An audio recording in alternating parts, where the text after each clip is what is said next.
हैं IMF के साथ कर्ज प्रोग्राम और क्लाइमेट फाइनेंसिंग पर मुज़ाकरात की तैयारियां मुकम्मल कर ली गई हैं। ज़राए के मुताबिक पाकिस्तान और IMF के दरमियान मुज़ाकरात आज से शुरू होंगे। डॉन अखबार के मुताबिक वफाकी हुकूमत बाआसानी मुज़ाकरात की कामयाबी के लिए पुरुमीद है। पहले जायजा मुज़ाकरात $7 अरब के कर्ज प्रोग्राम के तहत होंगे।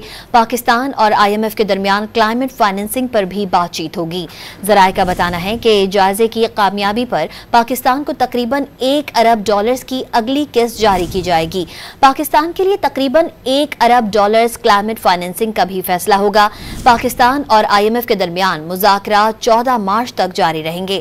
IMF वफ़द की क़यादत मिशन चीफ नेथन पोर्टर करेंगे और IMF वफ़द पहले मरहले में तकनीकी सतह के मुज़ाकरात करेगा और दूसरे मरहले में पाकिस्तान और IMF के दरमियान पॉलिसी लेवल मुज़ाकरात होंगे, जिस पर पाकिस्तान $7 अरब कर्ज प्रोग्राम की शराइत पर अमल दरामद रिपोर्ट पेश करेगा। पाकिस्तान रवा माली साल की पहली शशमाही रिपोर्ट IMF को पेश करेगा। IMF वफ़द वज़ारत ख़जाना, FBR और स्टेट बैंक हुकाम से मुलाकातें भी करेगा। IMF वफ़द पावर डिवीजन और NAPRA हुकाम के साथ मुज़ाकरात करेगा और सूबाई हुकाम के साथ भी मुलाकातें होंगी।